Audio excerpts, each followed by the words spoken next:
welcome to the Precious Diamond, my YouTube channel. Okay, so I'm gonna get right on into it.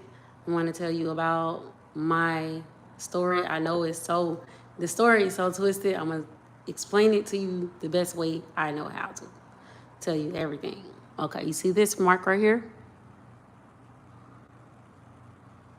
Okay, so what I remember, okay, so I met my first baby father when I was 16 years old. So I'm gonna fast forward. How did I get this mark right here? He did this because the people that stole me, so my daughter was already born. I'm gonna go fast forward. My daughter, she was already born. I went back to school to get my high school diploma. And when I got ready to graduate, the people was there and he was there. Because I'm fast forwarding it. Okay, so when I graduated, he was there and they was there. And during the graduation, after the graduation, took pictures, they gave me and my daughter to this man. So, because it's a human sex trafficking. So, I went with him, went back to his apartment. Okay, my daughter was, at the time, she was 6 months. And this man, one day, he woke up at 4 in the morning. And this man, he was like, I'm gonna be back, I'm going to work. This man disappeared. He was gone for 3 days. He left me and my daughter in the apartment for 3 days, right? So I'm calling, I'm texting him, no answer. So the third day, I called, and guess who answered the phone? This lady says, I'm his wife. He'll be there. I just had a baby.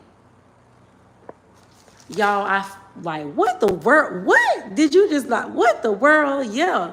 This girl answered the phone and she says, I just had a baby. He'll be there.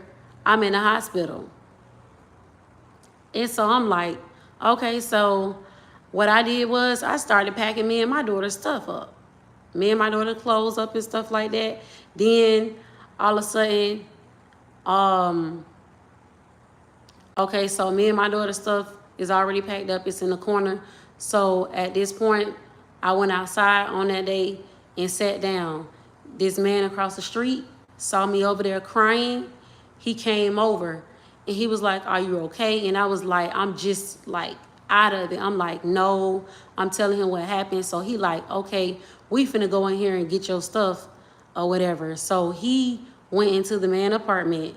And then the baby father, my daughter's dad, pulled up. So he had, on that day, he had on some rings or whatever. The man had on some rings or whatever. And he was like, you got this man in my apartment. This, that, the third. He had on like 3 rings, right? And so I'm looking at him like, wait a minute now. Like, you disappeared. He was like, I don't care about that. I don't care about that.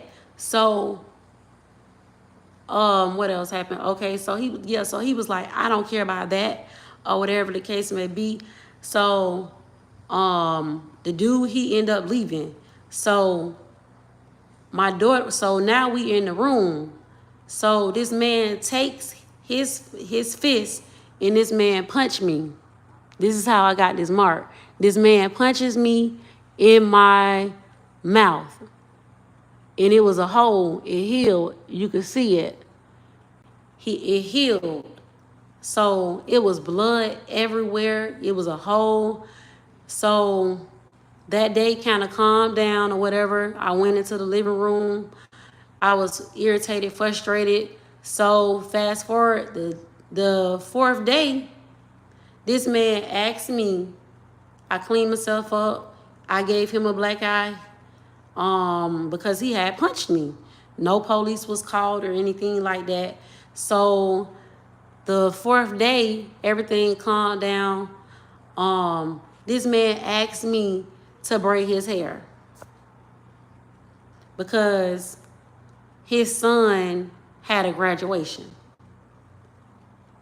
So I end up braiding his hair. And after I braided his hair, I said, I'm finna take me and my daughter and I'm finna leave you. While I'm walking out the door, why this man threw 2 knives at me. Thank God it landed. He threw two knives at me like this. And I'm walking like the back. And the knives hit the wall like this. Boop. And he got scared. So his wife pulled up. I did not know he was married. When you're going through something like this, you got to stay calm. You got to stay smart. So his wife pulled up. Him and his wife put me and my daughter out. She pulled up and they put me out and the police was called. So on this day, the lady that stole me, her husband, brother, daughters pulled up.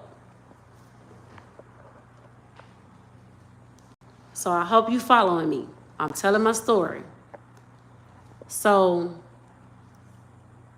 they pulled, the two women pulled up. And what else happened? Okay, they pulled up and they got my stuff. They put my stuff in the car and they told me, they was like, we not coming back to get you anymore. This got to be the last time. So I got my stuff, put it in the car, and so they was talking to me. They was like, you can go back to your parents, and I begged them not to go back to those people house. So what they did was I stayed with one of the cousins. They let me stay there one night. Then they dropped me off to their daughter house. The people that stole me, they have 2 sons and 1 daughter. I stayed with her. And she put me and my daughter out. Then the foster lady, she came and she took me to a shelter, me and my daughter. She took me to a shelter because I was not trying to go back there because of what her husband had done to me, how he traumatized me and stuff. So she took me to a shelter. Me and my daughter, we stayed at the shelter 2 weeks. Then I went to a better place, which I signed into because of what had happened. So after all of this, I remember I'm trying to get my thoughts together because there's so much to explain and how everything took place. But if you follow me and you listening, okay, so what else happened? Okay, I was at the shelter. What else happened? When I went to the shelter, stayed there for 2 weeks. Then the cousin came back to get me.